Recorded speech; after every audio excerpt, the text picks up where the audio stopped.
ಜಗದಾಂಬಿಕೆ ನೀ ಧರೆಗೊಮ್ಮೆ ಬರಬಾರದೆ. ಶ್ರೀದೇವಿ ಹೊರನಾಡ ಜಗದಾಂಬಿಕೆ ನೀ ಧರೆಗೊಮ್ಮೆ ಬರಬಾರದೆ. ಸಿರಿಯಾಗಿ ಸುಖವಾಗಿ ಮುದವಾಗಿ ಲಯವಾಗಿ ಜಗದ ಎದೆಯ ಆಳದೆ. ಶ್ರೀದೇವಿ ಹೊರನಾಡ ಜಗದಾಂಬಿಕೆ ನೀ ಧರೆಗೊಮ್ಮೆ ಬರಬಾರದೆ. ನೀ ಧರೆಗೊಮ್ಮೆ ಬರಬಾರದೆ. ಎಲ್ಲ ವೀಕ್ಷಕರಿಗೂ ನಮಸ್ಕಾರ, ಶುಭೋದಯ. ನಾನು ಅನುಪಮಾ ಭಟ್. ನಿಮ್ಮ ಸಮಸ್ಯೆಗಳಿಗೆ ಪರಿಹಾರದ ಜೋಳಿಗೆ ಹೊತ್ತು ನಮ್ಮ ಈ ಕಾರ್ಯಕ್ರಮ ನಿಮ್ಮ ಮುಂದಿದೆ. ಕಾರ್ಯಕ್ರಮಕ್ಕೆ ತಮ್ಮೆಲ್ಲರಿಗೂ ಆತ್ಮೀಯವಾದ ಸ್ವಾಗತ. ನಾನಾ ರೀತಿಯ ಸಮಸ್ಯೆಗಳಿದೆ ಅಂತ ನೀವು ನೊಂದ್ಕೋತಾ ಇರ್ತೀರ. ಆದರೆ ಈ ಕಾರ್ಯಕ್ರಮದ ಮೂಲಕ ನಿಮ್ಮ ಸಮಸ್ಯೆಗಳಿಗೆ ಪರಿಹಾರವನ್ನು ನೀಡ್ತಾ ಜ್ಞಾನದ ಬೆಳಕನ್ನು ಹರಿಸೋದಕ್ಕೆ ನಮ್ಮೊಂದಿಗಿದ್ದಾರೆ ಜ್ಯೋತಿಷ್ಯ ಸಂಖ್ಯಾಶಾಸ್ತ್ರ, ಹಸ್ತರೇಖಾಶಾಸ್ತ್ರ, ವಾಸ್ತುಶಾಸ್ತ್ರ ಪ್ರವೀಣರಾದ ಪ್ರಖ್ಯಾತ ಆಸ್ಟ್ರೋನ್ಯೂಮರಾಲಜಿಸ್ಟ್ ಶ್ರೀ ಶ್ರೀ ಆದಿತ್ಯನಾರಾಯಣ್ ಗುರೂಜಿ ಅವರು. ನಮಸ್ಕಾರ ಗುರೂಜಿ, ಕಾರ್ಯಕ್ರಮಕ್ಕೆ ಭಕ್ತಿಪೂರ್ವಕ ಸ್ವಾಗತ. ನಮಸ್ಕಾರ. ಎಲ್ಲ ವೀಕ್ಷಕ ಬಂಧುಗಳಿಗೆ ನಮಸ್ಕಾರ. ಇಂದು ಫೆಬ್ರವರಿ 1ನೇ ತಾರೀಕು. ಇವತ್ತು ಹುಟ್ಟುಹಬ್ಬವನ್ನು ಆಚರಿಸ್ಕೊಳ್ತಾ ಇರುವಂತಹ ಎಲ್ಲ ಸ್ನೇಹಿತರಿಗೂ ಹುಟ್ಟುಹಬ್ಬದ ಹಾರ್ದಿಕ ಶುಭಾಶಯಗಳು. ನಿಮ್ಮ ಕನಸುಗಳೆಲ್ಲ ನನಸಾಗಲಿ ಅಂತ ನಾವು ಆಶಿಸ್ತೀವಿ. ಈಗ ಈ ದಿನದ ವಿಚಾರಕ್ಕೆ ಬರೋದಾದರೆ, ಸಾಕಷ್ಟು ಸಲ ಅಪ್ಪ ಅಮ್ಮಂದರು ಯೋಚನೆ ಮಾಡ್ತಾರೆ, ಅಯ್ಯೋ ನನ್ನ ಮಗು ಇಷ್ಟೊತ್ತು ಚೆನ್ನಾಗಿ ಆಟ ಆಡ್ತಾ ಇತ್ತು, ಊಟ ಮಾಡ್ತಾ ಇತ್ತು, ಈಗ ನೋಡಿದ್ರೆ ಊಟನೇ ಮಾಡ್ತಾ ಇಲ್ಲ, ಆಟ ಆಡೋದಕ್ಕೆ ಸುಸ್ತು ಅಂತ ಇದೆ, ದಿಢೀರಂತ ಜ್ವರ ಬಂದ್ಬಿಡ್ತು, ದಿಢೀರಂತ ಮಗು ಸುಮ್ಮನಾಗೋಗ್ಬಿಡ್ತು, ಸುಸ್ತಂತ ಇದೆ. ಈ ರೀತಿಯೆಲ್ಲ ಮಾತುಗಳನ್ನ ಕೇಳ್ತಾ ಇರ್ತೀವಿ. ಚಿಕ್ಕ ಮಕ್ಕಳಲ್ಲಿ ಮಾತ್ರ ಅಲ್ಲ, ದೊಡ್ಡವರು ಕೂಡ ಇಂಥ ಒಂದು ಹಿಂಸೆ ಅಂತಲೇ ಹೇಳ್ಬೋದು, ಇದನ್ನು ಅನುಭವಿಸ್ತಾ ಇರ್ತೀವಿ. ಕಾರಣ ದೃಷ್ಟಿದೋಷ. ಆದರೆ ಈ ದೃಷ್ಟಿದೋಷಕ್ಕೆ ಸುಲಭವಾದ ಪರಿಹಾರಗಳಿದೆ. ಖಂಡಿತವಾಗ್ಲೂ ನಾವು ಮನೆಗಳಲ್ಲೇ ಮಾಡಿಕೊಂಡು ನೆಮ್ಮದಿಯ ಜೀವನವನ್ನು ನಡೆಸೋದಕ್ಕೆ ಸಾಧ್ಯ ಆಗುತ್ತೆ. ಆದರೆ ಅದರ ಕಡೆಗೆ ನಾವು ಗಮನ ಜಾಸ್ತಿ ಹರಿಸೋದಿಲ್ಲ, ಯಾಕಂದರೆ ನಮಗೆ ಗೊತ್ತಿರೋದಿಲ್ಲ. ಇವತ್ತು ಗುರೂಜಿಯವರು ಅಂತಹ ಸುಲಭವಾದ ಸರಳವಾದಂತಹ ಪರಿಹಾರಗಳು, ಬಹಳ ಶಕ್ತಿ ನೀಡುವಂತಹ, ಪುಷ್ಟಿ ನೀಡುವಂತಹ ಪರಿಹಾರಗಳನ್ನು ನಮ್ಮ ಸಂಚಿಕೆಯಲ್ಲಿ ತಿಳಿಸ್ಕೊಡ್ತಾರೆ. ಬಹುಶಃ ಅರೆ ಇಷ್ಟು ಸುಲಭವಾಗಿ ಮಾಡ್ಬೋದಿತ್ತಾ, ಇಷ್ಟೊಂದು ಪರಿಣಾಮಗಳು ಸಿಗುತ್ತಾ, ಇಷ್ಟೊಂದು ಫಲಗಳು ಸಿಗ್ತಾ ಅಂತ ಯೋಚನೆ ಮಾಡ್ತೀರಾ ನೀವು. ಆಗಲಿ, ಅದೇನು ಅಂತ ತಿಳ್ಕೊಳ್ಳೋಣ ಇವತ್ತಿನ ಸಂಚಿಕೆಯಲ್ಲಿ. ಬನ್ನಿ ಕೇಳೋಣ ಗುರೂಜಿಯವ್ರನ್ನ. ಗುರೂಜಿ, ದೃಷ್ಟಿ ದೋಷದ ಬಗ್ಗೆ ಎಲ್ರಿಗೂ ಗೊತ್ತಿರುವಂಥದ್ದೇ, ಯಾವಾಗಲೂ ಹೇಳ್ತಾ ಇರುವಂಥದ್ದು. ಇಲ್ಲಿ ಹೋಗಿ ಬಂದೆ, ಒಂದು ಫಂಕ್ಷನಿಗೆ ಹೋಗಿ ಬಂದೆ, ಅಲ್ಲೆಲ್ಲರೂ ಕಣ್ಣು ಹಾಕ್ಬಿಟ್ರು, ಮನೆಗೆ ಬಂದ ತಕ್ಷಣ ಸುಸ್ತಾಗೋಯ್ತು ಅಂತ. ಆದರೆ ಇಂಥದಕ್ಕೆ ಸರಳವಾದ ಪರಿಹಾರ ಇದೆ ಅಂತ ಹೇಳಿದ್ರಿ, ದಯವಿಟ್ಟು ತಿಳಿಸ್ಕೊಡ್ಬೇಕು. ಇಲ್ಲಿ ದೃಷ್ಟಿ ದೋಷ ಅಂತಕ್ಕಂಥದ್ದು ಇಡೀ ಜನ್ಮದೋಷಗಳಲ್ಲಿ ಒಂದು ಬಗೆ. ಯಾಕಂದರೆ ಇವತ್ತಿನ ಆಧುನಿಕ ಯುಗದಲ್ಲಿ, ಇವತ್ತಿನ ವಿಜ್ಞಾನ ಯುಗದಲ್ಲಿ ಯಾರೂ ಸಾಮಾನ್ಯವಾಗಿ ನಂಬಲ್ಲ. ಯಾರಾದರೂ ಮನೆಯಲ್ಲಿ ಹಿರಿಯರಿದ್ದರೆ ಸಿಕ್ಕಾಬಟ್ಟೆ ಡಾಕ್ಟರ್ ಹತ್ರ ಹೋಗಿ ಹೋಗಿ ಬಂದರೂ ಕೂಡ ಏನೋ ಒಂದು ಕ್ಯೂರ್ ಆಗದೆ ಹೋದರೆ, ವಾಸಿ ಆಗದೆ ಹೋದರೆ, ನೋಡೋ ಮಗ ನೋಡೋ ಮಗಳೇ, ಏನೋ ದೃಷ್ಟಿ ಆಗಿರಬೇಕು, ದೃಷ್ಟಿ ತೆಗೆದಾಕೋ ಹೋಗ್ತದೆ ಅಂತ ಹೇಳ್ತಾರೆ. ಆದರೆ ನಮ್ಮಲ್ಲಿ ಸ್ವಲ್ಪ ವಿಚಾರವಂತರು, ಬುದ್ಧಿಜೀವಿಗಳು ಅನ್ಸ್ಕೊಂಡಿರ್ತಾರೋ ಇದನ್ನೆಲ್ಲ ನಂಬದೆ, ಅದೆಲ್ಲ ಆಡುಗೊಲಜಿ ಕಥೆಗಳು, ಅವೆಲ್ಲ ಅಪನಂಬಿಕೆ, ಡಾಕ್ಟರ್ ಕರ್ಕೊಂಡೋಗಿ ಏನೋ ಆಗಿ ವ್ಯತ್ಯಾಸ ಆಗಿರಬೇಕು ಅಂತ ಹೇಳಿ ಡಾಕ್ಟರ್ ಹತ್ರ ಸುತ್ತಿ ಸಾಕಾಗಿರ್ತಾರೆ. ಆದರೆ ದೃಷ್ಟಿ ದೋಷ ಅಂತಕ್ಕಂಥದ್ದು ಒಬ್ಬ ಮನುಷ್ಯನಿಗೆ ಬಂತು ಅಂತಂದರೆ ಅದು ಹೇಳಿ ಕೇಳಿ ಬರುವಂಥದ್ದಲ್ಲ, ಸಡನ್ನಾಗಿ ಉತ್ಪತ್ತಿ ಆಗ್ತಕ್ಕಂಥದ್ದು. ಆ ಉತ್ಪತ್ತಿ ಆಗ್ತಕ್ಕಂಥ ಲೆಕ್ಕಾಚಾರಗಳಲ್ಲಿ ಕೆಲವು ಅನುಭವಪೂರ್ವಕವಾಗಿ ಹೇಳ್ತಕ್ಕಂಥ ಮಾತುಗಳಲ್ಲಿ ಭಾಳ ಮುಖ್ಯವಾಗಿರ್ತಕ್ಕಂಥದ್ದು ಮೈಕೈಯೆಲ್ಲ ಊದ್ಕೊಳ್ತಕ್ಕಂಥದ್ದು, ಮೈಕೈಯೆಲ್ಲ ಸೆಳಿತಕ್ಕಂಥದ್ದು, ನರನಾಡಿಗಳೆಲ್ಲ ಎಳಿತಕ್ಕಂಥದ್ದು, ಅದಾದ ಮೇಲೆ ಮೈಕೈ ನೋವು ಬರುವಂಥದ್ದು, ಅದಾದಮೇಲೆ ಬಿಟ್ಟು ಬಿಟ್ಟು ಬರ್ತಕ್ಕಂಥ ಜ್ವರ, ತಲೆನೋವು. ಇದೇನಾರು ಒತ್ಕೊಂಡು ನೀವೀಗ ಹೋಗ್ಬಿಟ್ರೆ, ಇದು ಕೋವಿಡ್ ಸಿಂಟಮ್ಸು, ಕೋವಿಡ್ ಬಂದಿಂತೇಳಿ ಡಾಕ್ಟ್ರು ಒಳಗಡೆ ಹಾಕೊಂಡ್ಬಿಡ್ತಾರೆ. ಅದಕ್ಕೆ ಡಾಕ್ಟ್ರ್ ಹತ್ರನೂ ಹೋಗಿ ಬೇಡ ಅಂತ ಹೇಳಲ್ಲ ನಾನು.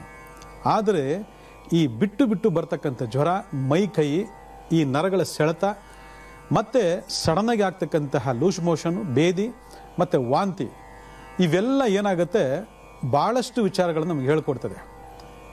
ಎಲ್ರಿಗೂ ಕೋವಿಡ್ ಬರಲ್ಲ, ಎಲ್ಲರೂ ಕೋವಿಡ್ ಬಂದಿದ್ರೆ ಇಡೀ ಪ್ರಪಂಚನೇ ಖಾಲಿ ಆಗಬೇಕಾಗಿತ್ತು. ಆದರೆ ಕರ್ಮಫಲಗಳು ಅಂತಕ್ಕಂಥದ್ದು ಕೆಲವೊಂದು ಲೆಕ್ಕಾಚಾರದ ಮುಖಾಂತರ ನಡೆಯೋದ್ರಿಂದ ಆ ಲೆಕ್ಕಾಚಾರಗಳು ಹೇಗಿರ್ತದೆ ಅಂತಂದರೆ ಎಲ್ಲರಿಗೂ ದೃಷ್ಟಿ ದೋಷ ಆಗಲ್ಲ, ಕೆಲವರು ಮಾತ್ರ ದೃಷ್ಟಿ ದೋಷ ಆಗ್ತಾರೆ. ಅರ್ಥ ಮಾಡ್ಕೊಳ್ಳಿ. ಎಲ್ಲರಿಗೂ ದೃಷ್ಟಿ ದೋಷ ಆಗಿದ್ರೆ ಯಾರು ಒಂದು ಒಳ್ಳೆ ಬಟ್ಟೆ ಹಾಕಾಗ್ತೀರಾ, ಒಳ್ಳೆ ವಾಚ್ ಹಾಕೋಕ್ಕಾಗ್ತಿಲ್ಲ, ಒಳ್ಳೆ ಮೊಬೈಲ್ ಫೋನ್ ಇಟ್ಕೊಳ್ಳೋಕ್ಕಾಗ, ಒಳ್ಳೆ ಗಾಡಿ ಇಟ್ಕೊಳ್ಳೋಕ್ಕಾಗ್ತಿರ್ಲಿಲ್ಲ. ಎಲ್ಲರೂ ಓಡಿ ಓಡಿ ಓಡಿ ಸುಸ್ತಾಗ್ಬಿಟ್ಟಿರೋರು. ಆದರೆ ಕೆಲವಾರು ಸೂಕ್ಷ್ಮ ಗ್ರಹಿಗಳು ಅಂತ ಹೇಳ್ತೀವಿ, ಸೂಕ್ಷ್ಮ ಜೀವಿಗಳು ಅಂತ ಹೇಳ್ತೀವಿ. ಆ ಕರ್ಮ ಫಲಗಳು ಯಾಕೆ ಕೆಲಸ ಮಾಡ್ತವೆ ಅಂದರೆ, ಈ ಕೆಲವು ಗ್ರಹ ಸ್ಥಿತಿಗಳಲ್ಲಿ ವ್ಯತ್ಯಾಸ ಆದಾಗ, ಎಸ್ಪೆಷಲಾಗಿ ಎಕ್ಸಾಂಪಲ್ ಹೇಳ್ಬೇಕಂದ್ರೆ, ಈ ಶನಿ ಚಂದ್ರ ಸೇರಿದಾಗ, ಈ ಶನಿ ಕೇತು ಸೇರಿದಾಗ, ಈ ಶನಿ ರಾಹು ಸೇರಿದಾಗ ಭಾಳ ವಿಶೇಷವಾಗಿ ಏನಾಗ್ತದೆ ಅಂದರೆ, ನಿಮಗೆ ಈ ರೀತಿಯಾದ ದೃಷ್ಟಿ ದೋಷಗಳು ಆಗ್ತದೆ. ಜಾತಕ ತೆಗೆದು ನೋಡ್ಕೊಳ್ಳಿ ಒಂದ್ಸರಿ. ಮಗುಗೆ ತುಂಬ ದೃಷ್ಟಿ ಆಗ್ತಾ ಇದೆ, ದೊಡ್ಡವ್ರು ತೆಗೋ ಥರ ತೆಗಿಬೇಕಾ ಬೇಡವಾ, ಕೆಲವೊಂದೆಲ್ಲ ನಮ್ಮವ್ರು ಹೇಳಿದ್ರು. ಅದನ್ನು ತೆಗೆದ ಮೇಲೂ ಕೂಡ ಭಾಳ ವ್ಯತಿರಿಕ್ತವಾದಂತಹ ಒಂದು ಸ್ಥಿತಿ ಆಗ್ತಾ ಇದೆ. ಮಕ್ಕಳು ಅಂದರೆ ಎಳೆ ಮಕ್ಕಳಿಗೆ, ಅಂದರೆ 1 ವರ್ಷಕ್ಕೆ ಒಳಗಡೆ ಹುಟ್ಟಿದಾಗಿಂದ 1 ವರ್ಷದ ಕೆಳಗಡೆ ಹುಟ್ಟುವಂಥ ಮಕ್ಕಳಿಗೆ ಯಾವ ರೀತಿ ದೃಷ್ಟಿ ತೆಗಿಬೇಕು ಒಂದು ಸ್ವಲ್ಪ ಹೇಳ್ಕೊಡಿ ಅಂತೇಳಿ ಭಾಳ ಜನ ತಾಯಿಂದರು ಮೆಸೇಜ್ ಮಾಡಿದ್ದಕ್ಕೆ, ಇವತ್ತು ಹುಟ್ಟಿದ ಮಗುವಿನಿಂದ 1 ವರ್ಷದ ಒಳಗೆ ಮಗುಗೆ ಯಾವ ರೀತಿ ದೃಷ್ಟಿ ತೆಗಿಬೇಕು ಅನ್ನೋದ್ರ ಬಗ್ಗೆ ನಿಮಗೆ ಹೇಳ್ಕೊಡ್ತೀವಿ. ಎಲ್ಲ ಪೆನ್ನು ಪೇಪರ್ ತಂದು ಬರ್ಕೊಳ್ಳಿ ಅಥವಾ ವಿಡಿಯೋ ಮಾಡ್ಕೊಳ್ಳಿ. ಯಾಕಂದರೆ ಇವೆಲ್ಲ ವಿಡಿಯೋ ಮಾಡ್ಕೊಂಡ್ರೆ ಭಾಳ ಒಳ್ಳೆಯದು. ಭಾಳ ಜನ ವಿಡಿಯೋ ಮಾಡ್ಕೊಂಡು ತೋರಿಸ್ತಾ ಇದ್ದೀರಿ. ಇಲ್ಲಿ ಈ ಒಂದು ಪ್ರಕ್ರಿಯೆ, ಈ ಒಂದು ಕ್ರಿಯೆ ಏನಿದೆ, ನಿಮಗೆ ಯಾವಾಗ ಅನುಮಾನ ಬರ್ತದೆ ಅವಾಗೆಲ್ಲ ಮಾಡಿ ಮುಗಿಸ್ಬೇಕು. ಅಥವಾ ಯಾವುದೋ ಒಂದು ಹೊರಗಡೆ, ಮನೆ ಒಳಗಡೆ ಇದ್ದರೆ ತೊಂದರೆ ಇಲ್ಲ. ಕೆಲವು ಮನೆ ಒಳಗಡೆ ಬಂದು ದೃಷ್ಟಿ ಹಾಕ್ಬಿಡ್ತಾರೆ, ಕಣ್ಣು ಹಾಕ್ಬಿಡ್ತಾರೆ. ವಾಹಾ ಏನು ಬಣ್ಣ, ಏನು ಮೂಗು, ಏನು ಕಣ್ಣು, ಏನು ಕಿವಿ, ಎಲ್ಲ ನಿಮ್ಮ ಅಪ್ಪನಾಗೆ ಇದೆ, ಎಲ್ಲ ನಿಮ್ಮ ಅಮ್ಮನಾಗೆ ಇದೆ ಅಂತೇಳಿ ಏನೇನೋ ಪೂಸಿ ಹೊಡೆದು ಕಣ್ಣು ಹಾಕ್ಬಿಟ್ಟು ಹೋಗ್ಬಿಡ್ತಾರೆ. ಅದು ಬೇರೆ ವಿಚಾರ. ಮನೇಲಿದ್ದರೂ ತೆಗೀರಿ, ವಾರಕ್ಕೆ 2 ಸರಿ, ಅಥವಾ ಹೊರಗಡೆಯಿಂದ ಒಳಗಡೆ ಬಂದ ತಕ್ಷಣ 1 ಸರಿ ತೆಗೀರಿ. ಇದು ಯಾವ ರೀತಿ ತೆಗಿಬೇಕು ವೆಯ್ಟ್ ಮಾಡ್ತಾರೆ, ಹೇಳ್ಕೊಡ್ತೀನಿ. ಹಿಂದೆಂದೂ ಯಾವ ಮಾಧ್ಯಮದಲ್ಲೂ ನೀವು ಕೇಳಿರೋದಕ್ಕೆ ಸಾಧ್ಯ ಇಲ್ಲ ಅಂತಹ ವಿಶೇಷವಾದಂತಹ ಶಕ್ತಿಯುತವಾದಂತಹ ಸರಳ ಪರಿಹಾರಗಳನ್ನು ಈಗ ತಿಳ್ಕೊಳ್ಳೋಣ. ಗುರುಜಿ, 1 ವರ್ಷದ ಒಳಗಿನ ಮಕ್ಕಳಿಗೆ ದೃಷ್ಟಿ ತೆಗೆಯುವಂತಹ ಒಂದು ರೀತಿಯನ್ನು ತಿಳಿಸ್ಕೊಡ್ತೀನಿ ಅಂದರೆ ಹೇಗೆ ಮಾಡ್ಬೋದು? ನೋಡಿ, ಇದ್ಯಾವುದಿದು ಸ್ಪೆಷಲ್, ಎಲ್ರಿಗೂ ಒಂದೇ ಅಲ್ವಾ ಅಂತ ಭಾಳ ಜನ ಕೇಳ್ಬೋದು. ಇಲ್ಲಿ ಒಂದು ಗೂಢಾರ್ಥ ಇದೆ, ಇಲ್ಲಿ ಒಂದು ವಿಜ್ಞಾನ ಇದೆ, ಇಲ್ಲಿ ಒಂದು ಜ್ಞಾನ ಇದೆ. ಪ್ರತಿಯೊಂದು ಮಗು ಹುಟ್ಟಿದಾಗಲೇ 5 kg 10 kg 20 kg ಇರಲ್ಲ. ಆದರೆ ಬೆಳೀತಾ ಬೆಳೀತಾ ಬೆಳೀತಾ ಅದು ತೂಕ ಜಾಸ್ತಿ ಆಗ್ತಾ ಹೋಗುತ್ತೆ, ಬೆಳವಣಿಗೆ ಜಾಸ್ತಿ ಆಗ್ತಾ ಹೋಗುತ್ತೆ. ಒಂದು ಪುಟ್ಟ ಮಗು 1 kg ಹಿಡಿದು 1 kg 2 kg ಹಿಡಿದು ನಾವು ಅದರ ಕೆಪಾಸಿಟಿ, ಅಂದರೆ ತೂಕದ ಕೆಪಾಸಿಟಿಗೆ ತಕ್ಕಂತಹ ನಾವು ದೃಷ್ಟಿ ದೋಷವನ್ನು ತೆಗೆಯೋದಕ್ಕೆ ಏರ್ಪಾಡು ಮಾಡ್ಕೋಬೇಕು. ದೊಡ್ಡೋರು ತೆಗಿಯೋಕೆ ಹೋಯ್ತು ಅಂದಾಗ ಅದು ಉಲ್ಟಾ ಹೊಡೆಯತಕ್ಕಂಥ ಸಾಧ್ಯತೆ ಜಾಸ್ತಿ ಇರ್ತದೆ. ಇದ್ರ ಬಗ್ಗೆ ಭಾಳ ಗಮನ ಕೊಡಬೇಕು ಎಲ್ಲ ತಾಯಂದಿರು. ಯಾಕಂದರೆ ದೊಡ್ಡೋರು ತೆಗಿಬೇಕಂದಾಗ ಅದರ ಒಂದು ವಸ್ತುಗಳಲ್ಲಿ ಪ್ರಮಾಣಗಳು ಹೆಚ್ಚಾಗಿರ್ತದೆ ಮತ್ತು ಪ್ರಮಾಣಗಳು ಬೇರೆ ಬೇರೆ ಇರ್ತದೆ. ಆದರೆ ಮಗುವಿಗೆ ತೆಗಿಬೇಕಂದಾಗ ವೆರಿ ಸಿಂಪಲ್, ಬಹಳ ಪವರ್ಫುಲ್ ಆಗಿರ್ತಕ್ಕಂತಹ ಒಂದು ದೃಷ್ಟಿದೋಷ ಪರಿಹಾರ. ಹೇಗೆ ಅಂತಂದರೆ, ಫಸ್ಟ್ ನೀವು 5 ಹತ್ತಿ ಬತ್ತಿಯನ್ನು ತಗೊಳ್ಳಿ. 1 2 3 4 5. ಮಗುವನ್ನು ಮುಂದ್ಗಡೆ ಕೂರಿಸ್ಕೊಳ್ಳಿ, ಮಗುನ ಮುಂದೆ ಕೂರಿಸ್ಕೊಳ್ಳಿ. ಈಗ ಇದೇ ಮಗು ನಮಗೆ ಸದ್ಯಕ್ಕೆ. ಈ ಮಗುವಿಗೆ ಯಾಕೆ ದೃಷ್ಟಿ ತೆಗಿಬೇಕು ಅಂತಂದರೆ, ಹಿಂಗೆ ಅಂಟಿಸ್ಕೊಳ್ಳಿ, ಹಿಂಗೆ ಅಂಟಿಸ್ಕೊಂಡು ಹಿಂಗೆ ತೋರಿಸಿ ನೀರೊಳಗಡೆ ಹಾಕಿ. ನೋಡಿ, ಒಂದು ಲೋಟ ಕೂಡ ನಾವು ಇಟ್ಕೊಂಡಿದ್ದೀವಿ ಇಲ್ಲಿ. ಒಂದು ನೀರಿನ ಲೋಟ, 5 ಬತ್ತಿ ಮತ್ತು ದೀಪ, ಇಷ್ಟನ್ನು ಅಂಟಿಸ್ಕೊಂಡು ಈಗ ತಗೊಳ್ಳಿ, ಈಗ ಹಚ್ಕೊಳ್ಳಿ. ಮಗು ಇಲ್ಲಿದೆ, ಹಿಂಗೆ ದೃಷ್ಟಿ ತೆಗೀರಿ, ನೀರೊಳಗಡೆ ಹಾಕಿ. ನೋಡಿ, ಎಷ್ಟು ಅದ್ಭುತವಾದಂತಹ ಒಂದು ಸರಳ ಪರಿಹಾರ ಅಂದರೆ, ವೆರಿ ಸಿಂಪಲ್. ನೋಡೋದಕ್ಕೆ ಸಿಂಪಲ್ ಆಗಿರ್ಬೋದು, ಬಟ್ ಅಷ್ಟೇ ಎಫೆಕ್ಟಿವ್ ಆಗಿರುತ್ತೆ. ಈ ರೀತಿ 5 ಬತ್ತಿಯನ್ನು ನೀವೇನು ಮಾಡಬೇಕು, ಒಂದೊಂದು ಬತ್ತಿಗೂ ಬೆಂಕಿಯನ್ನು ಹಚ್ಚಿ, ದೀಪ ಹಚ್ಚಿ, ಅದನ್ನು ಹಾಕಿ, ಅದ್ರ ಒಳಗಡೆ ನೀರೊಳಗಡೆ ಹಾಕಿ, ಇದನ್ನು ಮತ್ತೆ ಇಳಿ ತೆಗೆದು, ಈ ರೀತಿ ಇಳಿ ತೆಗೆದು, ಜಸ್ಟ್ ಇಷ್ಟೇ ಸಾಕು. ಬೇರೆ ಏನು ಹಿಂಗೆ ಸುತ್ತಿ ಹಿಂಗೆ ಸುತ್ತಿ ಹಿಂಗೆ ಸುತ್ತಿ ಹಿಂಗೆಲ್ಲ ಏನು ಮಾಡೋದು ಬೇಡ. ಜಸ್ಟ್ ಹಿಂಗೆ ಸುತ್ತಿ ತೊಗೊಂಡೋಗ್ಬಿಟ್ಟು ಏನು ಮಾಡಬೇಕು, 3 ದಾರಿ ಕೂಡುವಂಥ ದಾರಿ. ಭಾಳ ಜನ ಬೈಕೊಳ್ತಾರೆ, ಆದರೆ ಏನು ಮಾಡೋಕ್ಕಾಗಲ್ಲ. ಮಗು ಆರೋಗ್ಯವಾಗಿರಬೇಕು, ದೃಷ್ಟಿ ದೋಷ ಹೋಗಬೇಕು ಅಂತಂದರೆ 3 ದಾರಿ ಕೂಡೋ ದಾರಿಯಿಂದ ತೊಗೊಂಡೋಗಿ ಇದನ್ನು ಸುರಿದುಬಿಟ್ಟು ಹಿಂದಿರುಗದೆ ಬರಬೇಕು. ಇಲ್ಲಿ ವಿಶೇಷವಾಗಿ ಮನೆ ಒಳಗಡೆ ಇರ್ತಕ್ಕಂಥ ಲೆಕ್ಕಾಚಾರಕ್ಕೆ ವೀಕ್ಲಿ ಒನ್ಸ್ ಅದು ಯಾವಾಗ ಮಾಡಬೇಕು, ಭಾಳ ಜನಕ್ಕೆ ಇದು ಪ್ರಶ್ನೆ ಕಾಡ್ತಿರ್ತದೆ. ಬೆಳಗ್ಗೆ ತೆಗಿಬೇಕಾ, ಮಧ್ಯಾಹ್ನ ತೆಗಿಬೇಕಾ, ಸಂಜೆ ತೆಗಿಬೇಕಾ ಅಂತ ಭಾಳ ಜನ ಪ್ರಶ್ನೆ ಕೇಳ್ತಾ ಇರ್ತಾರೆ. ಆದರೆ ದೃಷ್ಟಿ ತೆಗಿತಕ್ಕಂತಹ ವಾರ ಯಾವುದು ಅಂತಂದರೆ, ಅದು ವಿಶೇಷವಾಗಿ ಮಂಗಳವಾರ ಮತ್ತು ಭಾನುವಾರ. ನೆನ್ಪಿಟ್ಕೊಳ್ಳಿ, ಮಂಗಳವಾರ ಮತ್ತು ಭಾನುವಾರ, ವಾರಕ್ಕೆ 2 ಸರಿ ಫಿಕ್ಸ್ ಮಾಡ್ಕೊಂಬಿಡಿ. ಅದು ಯಾವಾಗ ತೆಗಿಬೇಕು ಅಂದರೆ, ಮುಸ್ಸಂಜೆ ಟೈಮ್ನಲ್ಲಿ. ನೆನ್ಪಿಟ್ಕೊಳ್ಳಿ, ಮುಸ್ಸಂಜೆ ಟೈಮ್ನಲ್ಲಿ ಮಕ್ಕಳನ್ನ ಕೂರಿಸ್ಕೊಂಡು ಮಾಡಬೇಕು. ಈ ರೀತಿ ವಾರಕ್ಕೆ 2 ಸರಿ ಮನೆ ಒಳಗಡೆ ಇದ್ದರೆ ಮಂಗಳವಾರ ಒಂದು ಸರಿ ಸಂಜೆ ಹೊತ್ತು ನೀವು ಮಾಡ್ತಾ ಬಂದರೆ ಸಮಸ್ತ ದೃಷ್ಟಿ ದೋಷಗಳು ಯಾರೇ ಮನೆಗೆ ಬಂದು ಹೋಗಿರಲಿ, ಏನೇ ಆಗಿರಲಿ, ಏನೇ ಮಾತಾಡಿ ಕಣ್ಣಾಕಿರಲಿ, ಅವೆಲ್ಲ ಏನು ಸಮಸ್ಯೆ ಬರೋದಿಲ್ಲ. ಈ ರೀತಿ ಮಾಡಿಕೊಂಡು ಅವುಗಳನ್ನು 1 ವರ್ಷಗಳ ತನಕ ನೀವು ಬ್ಯಾಲೆನ್ಸ್ ಮಾಡ್ಕೊಂಡು ಹೋಗ್ಬಿಟ್ರೆ ಯಾವ ತೊಂದರೆಯೂ ಬರೋದಿಲ್ಲ. ಇದಕ್ಕೆ ಭಾಳಷ್ಟು ತಂತ್ರಗಳನ್ನು ಹೇಳ್ತಾರೆ. ಆ ಕಪ್ಪಿಡುವಂಥದ್ದು, ಆ ಕಪ್ಪಿಡುವಂಥದ್ರಲ್ಲೂ ಕೂಡ ಭಾಳಷ್ಟು ವಿಧಿವಿಧಾನಗಳಿದ್ದಾವೆ. ಆದರೆ ಅದು ಅಷ್ಟು ಎಫೆಕ್ಟಿವ್ ಆಗಿರೋದಿಲ್ಲ. ಯಾಕಂದರೆ ಅದು ಮಗು ಆಟ ಪಾಠಗಳಲ್ಲಿ ಅಳಿಸ್ಕೊಂಡ್ಬಿಟ್ರೆ ಅದು ಹೋಗ್ತದೆ. ಎಲ್ಲ ಸದಾಕಾಲ ಕಪ್ಪು ಮುಖದಲ್ಲಿ ಇರೋದಿಲ್ಲ. ಅದು ಕೈ ಆಡಿಸ್ಕೊಂಡಾಗ ಅಳಿಸೋಗ್ಬಿಟ್ರೆ ಮತ್ತೆ ದೃಷ್ಟಿ ಆಗ್ತದೆ. ಅದಕ್ಕೆ ಈ ವಿಧಾನ ಇದೆಯಲ್ಲ, ಅಟ್ಲೀಸ್ಟು ವಾರಕ್ಕೆ ಒಂದು ಸರಿ ಆದರೂ ನೀವು ಬಳಕೆ ಮಾಡ್ಕೊಳ್ತಾ ಬಂದರೆ ಭಾಳ ಅದ್ಭುತವಾದಂತಹ ಒಂದು ಬೆಳವಣಿಗೆ ನಿಮ್ಮ ಮಕ್ಕಳದ್ದು ಕಾಣ್ತಾ ಬರ್ತೀರ. ಅದಾದ ಮೇಲೆ ಭಾಳ ವಿಶೇಷವಾಗಿ ದೃಷ್ಟಿ ಆಗೋದಕ್ಕೆ ಮತ್ತೊಂದು ಕಾರಣ ಅಂತಂದರೆ, ನೀವು ಮನೆಯಲ್ಲಿ ಬಹಳಷ್ಟು ಗಲೀಜು ಮಾಡಿರ್ತೀರ. ಅದರ ಹಾಸಿಗೆ, ಹೊದಿಕೆ, ತೊಟ್ಟಿಲು ಇವೆಲ್ಲ ಏನಂದರೆ ಭಾಳ ಗಲೀಜು ಮಾಡಿರ್ತೀರ. ಹಾಗೆ ಬಾತ್ರೂಮ್ಗಳನ್ನು ಕ್ಲೀನಾಗಿ ಇಟ್ಕೊಂಡಿರಲ್ಲ. ಹೇಗೋ ಪಾತ್ರೆಗಳು, ಹೇಗೋ ಬಟ್ಟೆಗಳು ಬಿದ್ದಿದ್ರು ಕೂಡ ಮಕ್ಕಳಿಗೆ ಆ ವಾತಾವರಣದ ದೃಷ್ಟಿಯಾಗಿರ್ತದೆ. ಯಾಕಂದರೆ ಅದೊಂದು ಸೂಕ್ಷ್ಮ ದೇಹ. ಅದಕ್ಕೆ ದೇವರ ಸಮಾನ ಅಂತ ಹೇಳ್ತೀವಿ. ದೇವರ ಸಮಾನ ದೇವರು ಅಂತ ಹೇಳ್ಬಿಟ್ಟು ಆ ಕಚ್ಚಡಾಗಿರುವಂಥ ಜಾಗದಲ್ಲಿ ತೊಗೊಂಡೋಗಿ ಮಗುನ ಮಲಗಿಸೋದು, ಸ್ನಾನ ಮಾಡಿಸೋದು, ಕೂರಿಸೋದು, ನಿಲ್ಲಿಸೋದು ಮಾಡೋದು ಏನಾಗ್ತದೆ, ಆ ಮೈಲಿಗೆ ಅಂಟ್ಕೊಳ್ತದೆ. ಮೈಲಿಗೆಯಿಂದ ಕೂಡ ದೃಷ್ಟಿದೋಷಗಳು, ಅನಾರೋಗ್ಯ ಸಮಸ್ಯೆಗಳು ಬರ್ತದೆ.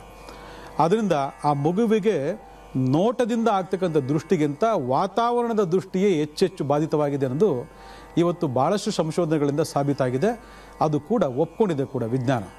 ಅದರಿಂದ ಆ ಮಕ್ಕಳನ್ನು ಸ್ವಚ್ಛವೇ ಇರತಕ್ಕಂಥ ಜಾಗದಲ್ಲಿ ಮಲಗಿಸೋದಾಗಿರಲಿ, ಸ್ವಚ್ಛವಾಗಿರ್ತಕ್ಕಂಥ ಜಾಗದಲ್ಲಿ ಸ್ನಾನ ಮಾಡಿಸೋದಾಗಿರಲಿ, ಸ್ವಚ್ಛವಾಗಿರೋ ಜಾಗದಲ್ಲಿ ಆಹಾರವನ್ನು ಭುಜಿಸೋದಾಗಿರಲಿ, ಸ್ವಚ್ಛವಾಗಿ ಓಡಾಡಿಸೋದಾಗಿರಲಿ, ನೀವು ಕಂಪಲ್ಸರಿ ಮಾಡ್ತಾ ಬಂದರೆ ಈ ವಾತಾವರಣದಲ್ಲಿ ಆಗ್ತಕ್ಕಂಥ ನಕಾರಾತ್ಮಕ ಶಕ್ತಿಗಳು ಆ ಮಗುವಿಗೆ ತಟ್ಟೋದಿಲ್ಲ. ಯಾಕಂದರೆ ಎಷ್ಟೋ ಜನಗಳಿಗೆ ಯಾವ ದೆಸೆಯಲ್ಲಿ ಹುಡ್ತಾ ಇದೆ ನಮ್ಮ ಮಗು ಅನ್ನೋದೇ ಗೊತ್ತಿರೋದಿಲ್ಲ. ನಾವೀಗ ಬರ್ತ್ ನಂಬರ್ ಮತ್ತು ಫ್ಯೂಚರ್ ನಂಬರು, ಜನ್ಮ ಸಂಖ್ಯೆ, ಭಾಗ್ಯ ಸಂಖ್ಯೆ ಹೇಳಿ ಬಿಟ್ಬಿಡ್ತೀವಿ. ಆದರೆ ದಶಾಕಾಲ ಅಂತಕ್ಕಂಥದ್ದು ಒಂದು ಲೆಕ್ಕಾಚಾರ ಇದೆ ಅಸ್ಟ್ರಾಲಜಿನಲ್ಲಿ. ಅದಕ್ಕೆ ಆಸ್ಟ್ರೋ ನ್ಯೂಮರಾಲಜಿ ನೋಡ್ಕೊಳ್ಳಿ ಅಂತ ಆಗಾಗ ಹೇಳ್ತಾ ಇರ್ತೀವಿ.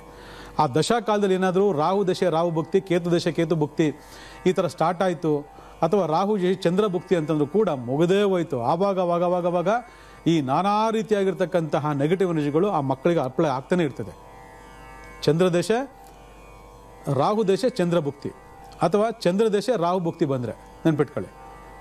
ಅದರಿಂದ ಈ ರೀತಿಯಾಗಿರ್ತಕ್ಕಂತಹ ಭಾವಗಳನ್ನು ನಾವು ಮೊದಲು ನೋಡಿಕೊಂಡು ಆ ಪರ್ಟಿಕ್ಯುಲರ್ ಟೈಮ್ಗಳು ನಾವು ನೋಡ್ಕೋಬೇಕು. ಎಷ್ಟೋ ಜನ ಸಮಸ್ಯೆ ಆಯಿತು ಅಂದರೆ ಡಾಕ್ಟರ್ ಹತ್ರ ಓಡೋಗ್ಬಿಡ್ತೀರಾ. ಡಾಕ್ಟರ್ ಹತ್ರ ಹೋಗಿ ಟ್ರೀಟ್ಮೆಂಟ್ ತೊಗೊಂಡು ಕೂಡ ಯಾವುದೇ ವಾಸಿ ಆಗೋದಿಲ್ಲ. ಆ ಡಾಕ್ಟ್ರು ಈ ಡಾಕ್ಟ್ರು ಹಲವಾರು ಡಾಕ್ಟ್ರುಗಳು ನೋಡ್ತೀರಾ, ವಾಸಿ ಆಗೋದಿಲ್ಲ.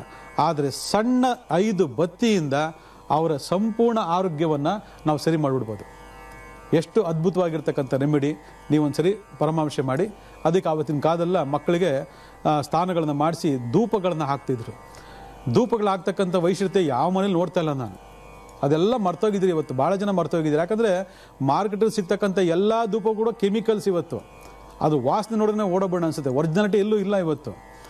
ಆದರೆ ಅಪೂರ್ವವಾದ ಗಿಡಮೂಲಿಕೆ ಸಂಗ್ರಹ ಮಾಡಿ ಒರಿಜಿನಲ್ ತಿರ್ಸ್ತಕ್ಕಂಥ ಧೂಪವನ್ನು ತರಿಸ್ಕೊಂಡು ಅದನ್ನು ಧೂಪ ಆಗ್ತಕ್ಕಂಥ ಪ್ರಕ್ರಿಯೆ ಇದೆಯಲ್ಲ, ಅದು ಹಲವಾರು ನಕಾರಾತ್ಮಕ ಶಕ್ತಿಯನ್ನು ಒಡೆದಾಕೋ ಜೊತೆಗೆ ಮಗುವಿನ ಆರೋಗ್ಯಕ್ಕೆ ಬಹಳ ಸುಲಭವಾದಂತಹ ಒಂದು ರಕ್ಷಣೆಯನ್ನು ಕೊಡ್ತದೆ ಅಂತಂದರೆ ಇವತ್ತು ಎಲ್ಲ ತಾಯಂದಿರು ಇದನ್ನು ಗಮನಿಸಬೇಕಾಗಿ ವಿನಂತಿ.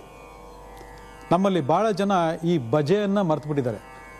ಲಾಸ್ಟ್ ನಮ್ಮ ಕಾರ್ಯಕ್ಕೆ ಕೂಡ ನಾನು ತೋರಿಸಿದ್ದೀನಿ. ಭಾಳ ಜನ ತಾಯಂದಿರು ಅದನ್ನು ಮಾಡಿ ನೋಡಿದ್ರು. ಬಜೆ ದೇಹಕ್ಕೆ ತಗೊಂಡ್ರೆ ಭಾಳ ಅದ್ಭುತವಾದ ಆರೋಗ್ಯ ಮಕ್ಕಳಿಗೆ. ಅದೇ ಬಜೆಯನ್ನು ಸುಟ್ಟುಬಿಟ್ಟು ನೀವು ಇಳಿ ತೆಗೆದು ಬಿಸಾಕಿದ್ರು ಕೂಡ ಅದ್ಭುತವಾದಂಥ ಒಂದು ದೃಷ್ಟಿದೋಷ ಪರಿಕರವಾಗಿ ಕೂಡ ಕೆಲಸ ಮಾಡ್ತದೆ. ಅದರಿಂದ ಈ ಥರ ಎಲ್ಲ ಒಂದು ಪ್ರಕ್ರಿಯೆ ಮಾಡಿಕೊಂಡು ಆ ಮಗು 1 ವರ್ಷಕ್ಕೆ ಹೊರತರ್ಕಣ ನೀವು ಈ ರೀತಿಯಾದಂತಹ ಒಂದು ಕಾರ್ಯಕ್ರಮಗಳನ್ನ ಹಮ್ಮಿಕೊಂಡು ಆ ದೃಷ್ಟಿದೋಷ ಪರಿಹಾರ ಮಾಡಿಕೊಂಡು ಆರೋಗ್ಯವಾಗಿಂಥ ಮಗುವನ್ನು ಬೆಳೆಸೋದಕ್ಕೆ ಸಹಾಯ ಮಾಡ್ಕೊಳ್ಳಿ, ಒಳ್ಳೆಯದಾಗ್ತದೆ. ಈಗ ಮತ್ತೆ ಇಂದಿನ ವಿಷಯಕ್ಕೆ ಬರೋದಾದರೆ, ದೃಷ್ಟಿದೋಷ ಪರಿಹಾರಕ್ಕಾಗಿ ವಿಶೇಷವಾದ ತಂತ್ರಗಳನ್ನು ಗುರೂಜಿಯವರು ಇವತ್ತು ತಿಳಿಸ್ಕೊಡ್ತಾ ಇದ್ದಾರೆ. ಮೊದಲನೇ ಭಾಗದಲ್ಲಿ ನಾವು ಪುಟ್ಟ ಮಕ್ಕಳಿಗೆ ಅಂದರೆ 1 ವರ್ಷದ ಒಳಗಿನ ಮಕ್ಕಳಿಗೆ ಯಾವ ರೀತಿ ತಂತ್ರವನ್ನು ಅಳವಡಿಸ್ಕೋಬಹುದು ಅನ್ನೋದನ್ನು ತಿಳ್ಕೊಂಡ್ವಿ. ಈಗ ದೊಡ್ಡವರಿಗೆ ದೃಷ್ಟಿಯಾದಾಗ ಏನು ಮಾಡಬೇಕು ತಿಳ್ಕೊಳ್ಳೋಣ ಬನ್ನಿ ಗುರೂಜಿ. ಇವತ್ತು ದೃಷ್ಟಿದೋಷ ಅಂತಕ್ಕಂಥದ್ದು ತಾಗದೇ ಇರುವಂಥ ಮನುಷ್ಯರೇ ಇಲ್ಲ ಪ್ರಪಂಚದಲ್ಲಿ. ಯಾರೋ ಅಷ್ಟು ಜನ ತಪ್ಪಿಸ್ಕೋಬೋದು. ಒಂದಷ್ಟು ದೈವ ಆರಾಧನೆ, ದೇಹದಲ್ಲಿ ಒಂದಷ್ಟು ಕಾಂತಿ, ದೇಹದಲ್ಲಿ ಒಂದಷ್ಟು ದೈವಶಕ್ತಿ, ಇದನ್ನೆಲ್ಲ ಬೆಳೆಸ್ಕೊಂಡು ಇವತ್ತು ನಾನಾ ರೀತಿಯಾದ ಕಣ್ಣು ದೃಷ್ಟಿಗಳಿಂದ ತಪ್ಪಿಸ್ಕೊಂಡು ಓಡಾಡುವಂಥ ಜನ, ಸುರಕ್ಷಿತವಾಗಿರ್ತಕ್ಕಂಥ ಜನವನ್ನು ನೋಡ್ತಾ ಇದ್ದೀವಿ. ಆದರೆ ಮ್ಯಾಕ್ಸಿಮಮ್ ಜನ ಇವತ್ತೇನಾಗುತ್ತೆ ಅಂದರೆ ಹೊರಗಡೆ ಹೋಗಿ ಬರೋದಕ್ಕಿಲ್ಲ. ಕೈಕಾಲು ಸುಸ್ತು, ಒಂಥರ ಸೆಳೆತ, ಆಗಾಗ ನಿದ್ದೆ, ಕೂತಲಿ ನಿದ್ದೆ, ನಿಂತಲಿ ನಿದ್ದೆ, ಏನೋ ಓದ್ತಾ ಇದ್ರೆ ನಿದ್ದೆ, ಈ ಥರ ಎಲ್ಲ ವಿಶೇಷವಾಗಿ ಸುಮಾರು 7 ವರ್ಷದಿಂದ ದೊಡ್ಡವ್ರ ತನಕ ಇವತ್ತು ಕಾಣೋದನ್ನು ನೋಡಿದ್ದೀವಿ ನಾವು. ಆದರೆ ಪ್ರತಿಯೊಂದು ವಿಚಾರದಲ್ಲೂ ಕೂಡ ಅದರಲ್ಲೂ ಎಸ್ಪೆಷಲಿಗೆ ಹೆಣ್ಮಕ್ಳು ಈ ಬಾಧೆಗಳಿಗೆ ಹೆಚ್ಚೆಚ್ಚು ಒಳಗಾಗೋದ್ರಿಂದ ಇವತ್ತು ನಾನಾ ರೀತಿಯಾಗಿರ್ತಕ್ಕಂಥ ಸಮಸ್ಯೆಗಳು ಮನೆಗಳಲ್ಲಿ ಉದ್ಭವ ಆಗ್ತಾ ಇದೆ. ಆದರೆ ಉದ್ಭವ ಆಗುತ್ತೆ ಅಂತೇಳಿ ಕೂತ್ಕೊಳ್ಳೋದಲ್ಲ, ಅಥವಾ ಹೀಗಾಗುತ್ತೆ ಅಂತ ನೋಡ್ಕೊಳ್ಳೋದಲ್ಲ, ಅಥವಾ ಆಗೋದಕ್ಕಿಂತ ಮುಂಚೆ ಯಾವ ರೀತಿಯಾದ ಸುರಕ್ಷತಾ ಕ್ರಮಗಳನ್ನು ನಾವು ಅನುಸರಣೆ ಮಾಡಬೇಕು ಅನ್ನೋದ್ರ ಬಗ್ಗೆ ಪ್ರತಿಯೊಂದು ಮನೆಗಳಲ್ಲೂ ಕೂಡ ಇವತ್ತು ಯೋಚನೆ ಮಾಡಬೇಕಂತ ಸ್ಥಿತಿ ಇವತ್ತು ಬಂದಿದೆ. ಯಾಕಂದರೆ ಕಣ್ಣು ದೃಷ್ಟಿ ತಪ್ಪಿಸ್ಕೋಬೋದು, ಆದರೆ ಈ ಕಣ್ಣಿನ ದೃಷ್ಟಿ ತಪ್ಪಿಸ್ಕೊಳ್ಳೋದಿದೆಯಲ್ವಾ, ಅದು ಬಹಳ ಬಹಳ ಕೇಡು, ಗಂಡಾಂತರ ಆಗ್ತಕ್ಕಂಥದ್ದನ್ನ ನಾವು ನೋಡ್ತಾ ಇದ್ದೀವಿ. ಅದಕ್ಕೋಸ್ಕರ ಇವತ್ತು ಸಂಜೆ ಆದಮೇಲೆ ಪ್ರತಿಯೊಂದು ಮನೆಗಳಲ್ಲೂ ಕೂಡ ಸಂಜೆ ಆದಮೇಲೆ ಎಲ್ಲರೂ ಮನೆಗೆ ಬಂದಾದಮೇಲೆ ಎಲ್ಲರನ್ನೂ ಲೈನ ನಿಲ್ಲಿಸಿ, ಯಾರು ನಂಬ್ತಾರೋ ಯಾರು ನಂಬಲ್ಲೋ ಬಿಡಿ. ಯಾಕಂದರೆ ಅನುಭವವೇ ಮೊದಲನೇ ಪಾಠ. ಈ ಥರ ಒಂದು ಏನೋ ಆಯಿತು ಅಂದಾಗ, ಅನುಭವ ಆದಾಗ ಅವರೇ ಬರ್ತಾರೆ ನಿಮ್ಮ ಹತ್ರ, ನನಗೂ ದೃಷ್ಟಿ ತೆಗಿ, ನೀನು ಹೇಳ್ದಂಗೆ ಆಗಿರ್ಬೋದು. ಯಾಕಂದರೆ ವೆರಿ ಹೆಲ್ತಿಯಾಗಿದ್ದೀನಿ, ಬೆಳಗ್ಗೆ ಹೋಗಿದ್ದೀನಿ, ಸಂಜೆ ಬರೋಷ್ಟು ಈ ಥರ ಆಗುತ್ತೆ ಅಂತಂದರೆ ಅಷ್ಟು ಬೇಗ ಹೇಗಾಗುತ್ತೆ? ನಾನು ಯಾವ ಹೋಟ್ಲ್ ನೀರು ಕುಡಿದಿಲ್ಲ, ಯಾವ ಹೋಟ್ಲ್ ತಿಂದಿಲ್ಲ, ಆರೋಗ್ಯ ಕೆಡುತ್ತೆ ಅನ್ನೋದಕ್ಕೆ. ಆದರೆ ಈ ಥರ ಏನೋ ಒಂದು ಆಗ್ತಾ ಇದೆ ಅಂದರೆ ದೃಷ್ಟಿ ಆಗಿರಬೇಕು. ಆಫೀಸ್ನಲ್ಲಿ ನನ್ನೇ ನೋಡ್ತಾ ಇದ್ರು, ನಾನು ಹಾಕಿರೋ ಡ್ರೆಸ್ನೇ ನೋಡ್ತಾ ಇದ್ರು, ನಾನು ಬರೆಯೋದನ್ನೇ ನೋಡ್ತಾ ಇದ್ರು ಅಂತ ಯಾರಾದರೂ ಒಬ್ಬರು ಹೇಳ್ತು ಅಂದಾಗ ಅಲ್ಲಿ ಜಾಗೃತವಾಗಬೇಕು ನಾವು. ಆದರೆ ನಾವು ಎಷ್ಟೋ ಕಡೆ ಯಾಮಾರ್ಬಿಡ್ತೀವಿ, ಹಲವಾರು ಸಮಸ್ಯೆಗಳಿಗೆ ನಾವು ಒಳಗಾಗ್ತೀವಿ. ಇದರಿಂದ ಆಕ್ಸಿಡೆಂಟ್ ಆಗ್ತಕ್ಕಂಥದ್ದು, ಆಪ್ರೇಷನ್ ಆಗ್ತಕ್ಕಂಥದ್ದು, ಮನೆಯಲ್ಲಿ ಹಲವಾರು ದುರ್ಘಟನೆ ನಡೀತಕ್ಕಂಥದ್ದು, ನಷ್ಟ ಆಗ್ತಕ್ಕಂಥದ್ದು, ಈ ರೀತಿ ಜೀವನವೇ ವ್ಯಯ ಆಗ್ತಕ್ಕಂಥ ಹಲವಾರು ಘಟನೆಗಳನ್ನು ನೋಡ್ತೀವಿ. ಅಷ್ಟು ಪರಿಣಾಮಕಾರಿಯಾಗಿ ಬಹಳ ಭಯಂಕರವಾಗಿ ಈ ದೃಷ್ಟಿದೋಷ ಕೆಲಸ ಮಾಡ್ತದೆ. ಅದಕ್ಕೆ ನೀವೆಲ್ಲರೂ ಏನು ಮಾಡಬೇಕು, ದೃಷ್ಟಿದೋಷ ಆಗಿದೆಯೋ ಆಗಿಲ್ವೋ ಬೇರೆ, ವಾರಕ್ಕೆ 2 ಸರಿ, ಇದು ಕೂಡ ಅಷ್ಟೇ, ಭಾನುವಾರ ಮತ್ತು ಮಂಗಳವಾರ ನೀವೇನು ಮಾಡಬೇಕು, ವಿಶೇಷವಾಗಿ ಒಂದು ಪೇಪರ್ ತಗೊಳ್ಳಿ. ಪೇಪರ್ ತಗೊಂಡು ಕರೆಕ್ಟಾಗಿ 5 ಮೆಣಸಿನಕಾಯಿ ತಗೊಳ್ಳಿ. ನೋಡಿ, ಮೆಣಸಿನಕಾಯಿ ಹೆಂಗಿರಬೇಕು ಅಂತಂದರೆ ಇದರಲ್ಲೊಂದು ಸ್ಪೆಷಾಲಿಟಿ ಏನಂತಂದರೆ ಈ ಟಿಪ್ಪು ಮುರಿದಿರಬಾರ್ದು. ಮೆಣಸಿನಕಾಯಿಂದಾಗ ಈಗೆಲ್ಲ ಪ್ಯಾಕೆಟ್ ಮಾಡಿದಾಗ ಏನಾಗುತ್ತೆ, ಈ ಕಡ್ಡಿ ಮತ್ತು ತುದಿಯೆಲ್ಲ ಮುರಿದ್ಬಿಟ್ಟು ಹಾಕ್ಬಿಟ್ಟಿರ್ತಾರೆ, ಅದು ಸಾಂಬಾರಿಗೋಸ್ಕರ. ಆದರೆ ದೃಷ್ಟಿ ದೋಷ ತೆಗಿಳ್ತಕ್ಕಂತಹ ಈ ಒಣ ಮೆಣಸಿನಕಾಯಿ ಹೇಗಿರ್ಬೇಕಂದ್ರೆ ಕಡ್ಡಿ ಹಾಗೆ ಇರಬೇಕು ಹಿಂದೆಗಡೆ, ಮತ್ತು ಈ ಟಿಪ್ಪು ಮುರಿದಿರಬಾರ್ದು, ಅಂದರೆ ತುದಿ ಮುರಿದಿರಬಾರ್ದು. ಈ ಥರ ಹೆಲ್ತಿಯಾಗಿರ್ತಕ್ಕಂಥ ಗಟ್ಟಿ ಇರ್ತಕ್ಕಂತಹ 5 ಒಣಮೆಣಸಿನಕಾಯಿಗಳನ್ನ ತಗೊಳ್ಳಿ. 5 ಒಣಮೆಣಸಿನ ತಗೊಳ್ಳಿ. ಹಾಗೆ ಒಂದು 5 ಬೆಳ್ಳುಳ್ಳಿ ತಗೊಳ್ಳಿ. ಬರ್ಕೊಳ್ಳಿ, ಎಲ್ಲ ಪೆನ್ನು ಪೇಪರ್ ತಗೊಂಡು ಬರ್ಕೊಳ್ಳಿ. ಇವೆಲ್ಲ ಸ್ವಲ್ಪ ಸ್ಪಷ್ಟವಾಗಿ ಕಾಣದೇ ಇರ್ಬೋದು, ಬಟ್ ನಾನು ಹೇಳ್ತಾ ಇದ್ದೀನಿ, ಹೇಳ್ದಾಗೆ ಕೇಳಿಸ್ಕೊಳ್ಳಿ ಅಥವಾ ರೆಕಾರ್ಡ್ ಮಾಡ್ಕೊಳ್ಳಿ. 5 ಬೆಳ್ಳುಳ್ಳಿ ತಗೊಳ್ಳಿ, 5 ಒಣಮೆಣಸಿನ ತಗೊಳ್ಳಿ. ಇದಾದಮೇಲೆ ನೀವೇನು ಮಾಡಬೇಕು, ಒಂದು ಸ್ವಲ್ಪ ಸಾಸಿವೆ ತಗೊಳ್ಳಿ. ಸಾಸಿವೆ ತಗೊಂಡು ಇದು ಒಳಗಡೆ ಹಾಕಿ ಸೇರಿಸಿದ್ದನ್ನು ಸೇರಿಸಿದ್ರಾ? ಇದು ಸೇರಿಸಾದ್ಮೇಲೆ ಒಂದು ಸ್ವಲ್ಪ ಉಪ್ಪು ತಗೊಳ್ಳಿ. ಉಪ್ಪು ತಗೊಂಡು ಒಂದು ಸ್ವಲ್ಪ ಉಪ್ಪು, ಅಂದರೆ ಎಷ್ಟು ಜನ ಕೆಪಾಸಿಟಿ ಇದೆ, ಈಗ ನಾನು ಒಬ್ರಿಗೆ ಮಾತ್ರ ಇಷ್ಟು, ಅಂದರೆ ಇಷ್ಟು ಕ್ವಾಂಟಿಟಿ, ಇಷ್ಟು ಪ್ರಮಾಣದ ವಸ್ತುಗಳನ್ನು ಸೇರಿಸ್ಬೇಕು ಅಂತ ಇದ್ದೀನಿ. ಈಗ ಒಬ್ಬರಾದು ಅಂದರೆ 10 ಮೆಣಸಿನಕಾಯಿ, ಇನ್ನೊಬ್ಬರು ಆಯಿತು ಅಂದರೆ ಮತ್ತೆ 5 ಬೆಳ್ಳುಳ್ಳಿ, ಈ ಥರ ಸೇರಬೇಕು. ತುಂಬ ಜನ 4-5 ಜನ ಇತ್ತು, 1 ಇಡೀ ಉಪ್ಪು, ಈ ಥರ ಸೇರಿಸ್ಕೋಬೇಕಾಗ್ತದೆ. ಅಂದರೆ ಎಷ್ಟು ಜನ ಇದ್ರೆ ಅಷ್ಟು ಪ್ರಮಾಣದ ವಸ್ತುಗಳನ್ನು ಇಲ್ಲಿ ಒಂದು ಪೇಪರ್ ಮೇಲೆ ಕ್ರೋಢೀಕರಿಸಿ, ಅದಾದಮೇಲೆ ಕೊನೆಯಲ್ಲಿ ಒಂದು 3 ಕರ್ಪೂರ, 3 ಅಥವಾ 4-5 ಕರ್ಪೂರದ ತುಂಡುಗಳನ್ನು ಒಳಗಡೆ ಹಾಕಿ ಇದನ್ನು ಏನು ಮಾಡಬೇಕು, ಹಿಂಗೆ ಮಡ್ಚ್ಕೊಳ್ಳಿ. ಜಸ್ಟ್ ಇಷ್ಟೇ, ಹಿಂಗೆ ಮಡ್ಚ್ಕೊಳ್ಳಿ. ಹಿಂಗೆ ಮಡ್ಚ್ಕೊಂಡು ನೋಡಿ, ಇದೇ ವ್ಯಕ್ತಿ ಅಂದ್ಕೊಳ್ಳಿ, ಇವರಿಗೆ ತೆಗಿತೀನಿ ನೋಡ್ಕೊಳ್ಳಿ. ಮೇಲ್ಗಡೆಯಿಂದ 3 ಸರಿ ಹಿಂಗೆ, ಮತ್ತೆ ಹಿಂಗೆ ಉಲ್ಟಾ 3 ಸರಿ, ಮತ್ತೆ ಮೇಲ್ಗಡೆ ಕೆಳಗಡೆವರೆಗೂ ನೆಲಕ್ಕೆ ತಾಗೋ ಥರ 7 ಸರಿ. ಈ ಥರ 7 ಸರಿ ಹಿಂಗೆ ತೆಗೆದು ನೀವೇನು ಮಾಡಬೇಕು, ಎಷ್ಟು ಜನ ಇದ್ದಾರೆ ಅಷ್ಟು ಜನಕ್ಕೂ ನೀವೇನು ಮಾಡಬೇಕು, ಪ್ರತ್ಯೇಕವಾಗಿ ದೃಷ್ಟಿ ತೆಗಿಬೇಕು. ತೆಗೆದು ಕೊನೆಯಲ್ಲಿ ಏನು ಮಾಡಬೇಕು, ಇದಕ್ಕೆ ಎಲ್ಲರ ಕೈನಲ್ಲೂ ತುಪಕ್ಕಂತ ಇದಕ್ಕೆ ಉಗಿಸ್ಬೇಕು. ಆಮೇಲೆ ಉಗಿಯೋರು ಇಶಿದಪ್ಪ ಎಂಜಿನ್ ಉಗಿದ್ಬಿಟ್ಟಿರ, ಅಸಹ್ಯ. ಒಂದು ಸ್ವಲ್ಪ ಶಾಸ್ತ್ರಕ್ಕೋಸ್ಕರ ಇದ್ರ ಮೇಲೆ ಉಗಿಬೇಕು. ಉಗಿದಾದ್ಮೇಲೆ ಇದನ್ನು ತಗೊಂಡಾಗ ಏನು ಮಾಡಬೇಕು, ಆಚೆ ಕಡೆ ಇದಕ್ಕೆ ಮುಂಚೆನೇ ಏನು ಮಾಡಬೇಕು, ಒಂದು ಸ್ಟವ್ ಯಾವ್ದಾದ್ರು ಆಚೆ ಕಡೆ ಉರಿತಕ್ಕಂಥ ಸ್ಟವ್ ಅಥವಾ ಯಾವ್ದಾದ್ರು ಒಂದು ಬೆಂಕಿ ಉರಿತಕ್ಕಂಥ ಸ್ಥಳದಲ್ಲಿ ತಗೊಂಡೋಗಿ ಹಾಕಿ ನೀವೇನು ಮಾಡಬೇಕು, ಅದನ್ನೆಲ್ಲ ಉಗಿದಾದ್ಮೇಲೆ ತಗೊಂಡೋಗಿ ಬೆಂಕಿಗೆ ಹಾಕಿ ಸುಟ್ಟಾಕ್ಬಿಡ್ಬೇಕು. ನೋಡಿ, ಎಂಥ ಅದ್ಭುತವಾದಂಥ ಸೆಕೆಂಡಲ್ಲಿ ನಿಮಗೆ ಈ ದೋಷ ಪರಿವರ್ತನೆ ಆಗ್ತದೆ. ಇವತ್ತು ಪ್ರಾಬ್ಲಮ್ ಬಂದ ಮೇಲೆ ಪ್ರಾಬ್ಲಮ್ ಸಾಲ್ವ್ ಮಾಡಬೇಕು ಅನ್ನೋ ಮನಸ್ಥಿತಿ ಬೇಡ. ವಾರಕ್ಕೆ 2 ಸರಿ ಡ್ಯೂಟಿ ಥರ ಇಟ್ಕೊಳ್ಳಿ. ಮನೇಲಿ ಹೆಣ್ಮಕ್ಳು ಏನೇನು ಕೆಲಸ, ಪಾಪ ಹೊರಗಡೆಯಿಂದ ಬರ್ತಕ್ಕಂಥ ಮಕ್ಕಳು, ಹೊರಗಡೆ ಬರ್ತಕ್ಕಂಥ ಗಂಡ, ಅಥವಾ ಗಂಡಂದಿರು ಮನೆ ಒಳಗಡೆ ಇತ್ತು ಅಂದರೆ ಹೊರಗಡೆ ಬಂದಿರ್ತಕ್ಕಂಥ ಹೆಂಡತಿ, ಇವರು ಎಲ್ಲರೂ ಕೂಡ ನೀವೇನು ಮಾಡಬೇಕು, ಯಾರಿಗೆ ಬೇಕಾದ್ರೂ ತೆಗಿಬೋದು, ಅದ್ರ ಬಗ್ಗೆ ನೋ ಡೌಟು. ಆದರೆ ವಯಸ್ಸಾದವರ ಕೈಲಿ ತೆಗೆಸಿದ್ರೆ ವೆರಿ ವೆರಿ ಎಫೆಕ್ಟಿವ್. ಬಹಳ ಪ್ರಭಾವಿತವಾಗಿ ಈ ದೃಷ್ಟಿದೋಷ ಇಮ್ಮಿಡಿಯೇಟಾಗಿ ಅದು ಸಕ್ ಮಾಡಿಬಿಡ್ತದೆ, ಇಮ್ಮಿಡಿಯೇಟ್ ಸೆಳ್ಕೊಂಡ್ಬಿಡ್ತದೆ. ಇಷ್ಟು ವಸ್ತುಗಳು ನೋಡಿ, ಈ ವಸ್ತುಗಳೆಲ್ಲ ದೃಷ್ಟಿದೋಷ ಪರಿಹಾರ ವಸ್ತುಗಳು. ಇವುಗಳನ್ನು ವಾರಕ್ಕೆ 2 ಸರಿ ಅವರು ದೃಷ್ಟಿದೋಷ ಆಗಲಿ ಆಗದೆ ಹೋಗಲಿ.